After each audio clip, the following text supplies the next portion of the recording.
1945 წელს დასრულდა მეორე მსოფლიო ომმა წოდებული ყველაზე დიდი სამხედრო კონფლიქტი კაცობრიობის ისტორიაში, რომელმაც მილიონობით მსხვერპლი და გრევა მოუტანა მაშინდელ მსოფლიოს. ომის დასასრულსავე ცხადი გახდა, რომ ერთ დროს განუყრელი მოკავშირეები იდეოლოგიური განსხვავებულობის ნიადაგზე საპირისპირო ბანაკების შექმნას შეუდგა, რაც ბიპოლარული მსოფლიო წესრიგისა და ახალი დაპირისპირებების მომასწავლებელი გახლდათ. მართლაც ერთ მხარეს საბჭოთა კავშირი, მისი კომუნისტური ბლოკის წევრი სხვა მოკავშირე ქვეყნების ჯგუფით, ხოლო მეორე მხარეს ამერიკის შეერთებული შტატები კაპიტალისტური ქვეყნების გაერთიანებით ქმნიდა ძალთა ორ პოლუსს, რომელმაც მომდევნო რამდენიმე ათწლეულის განმავლობაში მსოფლიოში მრავალ ლოკალურ ომს და რეგიონალურ კონფლიქტს დაუდო სათავე. თუმცა მკვეთრად გამოკვეთილი ბალანსისა და ბირთვული განადგურების შიშის წყალობით არ მოხდა ბლოკთა შორისი ომი, რამაც საბოლოოდ საბჭოთა კავშირის დაშლამდე და მონოპოლარულ მსოფლიო წესრიგამდე მიგვიყვანა ამერიკის შეერთებული შტატების დომინანტობით. ცივი ომისა და მის შემდეგ პერიოდში განსაკუთრებით მნიშვნელოვან როლს ასრულებდა ეგრეთ წოდებული ნატო. იგივე ჩრდილო-ატლანტიკური ხელშეკრულების ორგანიზაცია, რომელიც 1959 წელს შეიქმნა და წარმოადგენდა თავდაცვით ორგანოს, რომელსაც უნდა გადაეჭრა საბჭოთა კავშირიდან მომდინარე სამხედრო საფრთხის პრობლემა.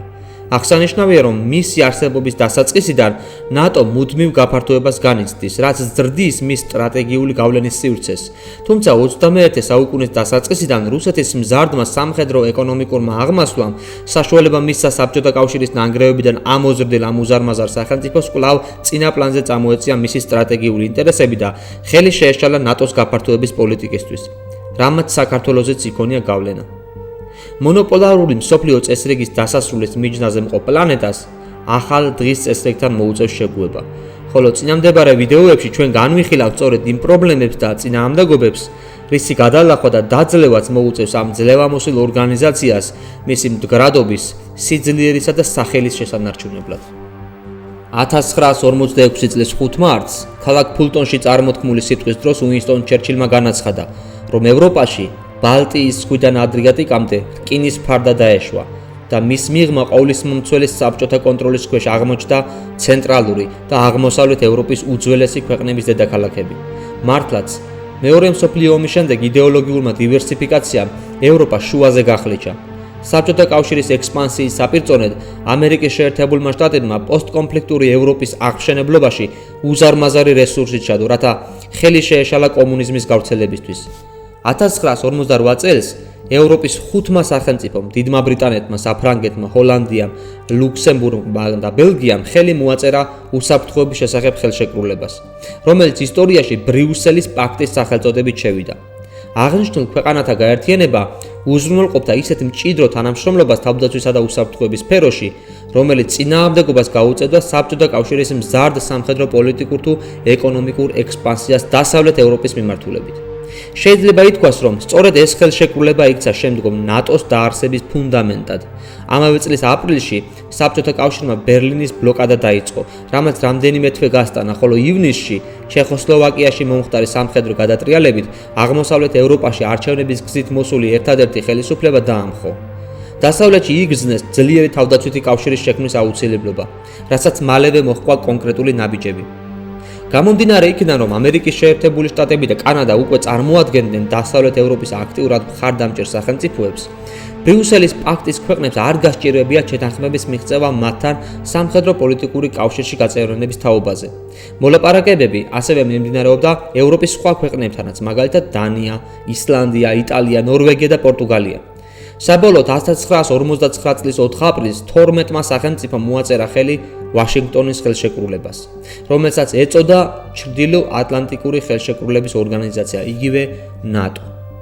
ამერიკის შეერთებული შტატებისა და კანადის ალიანსში გაწევრიანება იმთავითვე იმაზე მიუთითებდა, რომ საბჭოთა კავშირი მარტივად ვერ შეძლებდა დასავლეთ ევროპაზე გაევრცელებინა საკუთარი იდეოლოგიური შეხედულებები, ან სხვა რაიმე ზეწოლა. თავდაცვითი ქოლგა, რომელიც ევროპის თავზე შეიქმნა, უპრეცედენტოდ მაღალი სტაბილურობით გამოირჩეოდა, რამაც ქვეყნებს საშუალება მისცა ეფიქრათ ეკონომიკურ აღმასვლასა და განვითარებაზე. შედეგად ჩამოყალიბდა რამდენიმე სახელმწიფოთა შორის მჭიდრო ეკონომიკური კავშირი, რომელმაც ნაბიჯ-ნაბიჯ ევროკავშირის შექმნამდე მიგვიყვანა. უკვე აღვნიშნეთ, რომ ორგანიზაციის შექმნის ფუძემდებლური დოკუმენტი ვაშინგტონში გაფორმდა. სწორედ ამიტომ ეწოდება მას ვაშინგტონის ხელშეკრულება და იგი 14 ძირითადი პუნქტისგან შედგება. თუმცა ყველაზე ხაზგასასმელი მნიშვნელობა მეხუთე პუნქტს ენიჭება, რომლის ამის მიხედვითაც თავდასხმა ერთ წევრ სახელმწიფოზე განიხილება როგორც თავდასხმა მთლიანად ალიანსზე. თანდათანობით ორგანიზაციაში გაწევრიანების სურვილი მრავალმა სახელმწიფომ გამოთქვა. შედეგად 1952 წელს თურქეთმა და საბერძნეთმა მიიღეს წევრობა.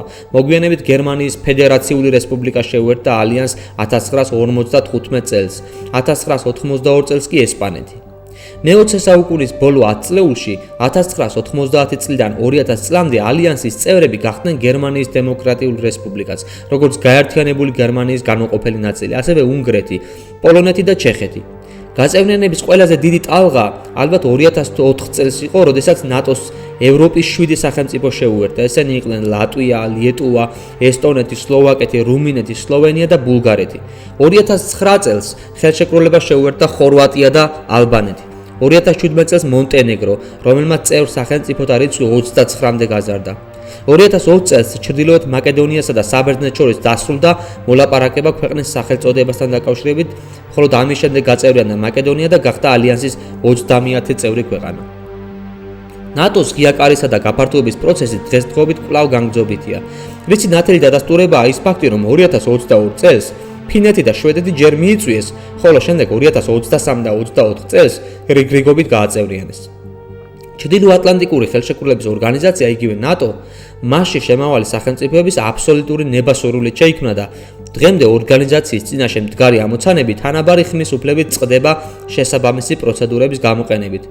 თუმცა ყველა წევრი სახელმწიფო იღებს ვალდებულებას, რომ ერთმანეთს გაუზიარონ თავდაცვისა და უსაფრთხოების საკითხში არსებული მიდგომები, რათა არ მოხდეს თავდაცვითი ერთიანი სისტემის ჩამოშლა.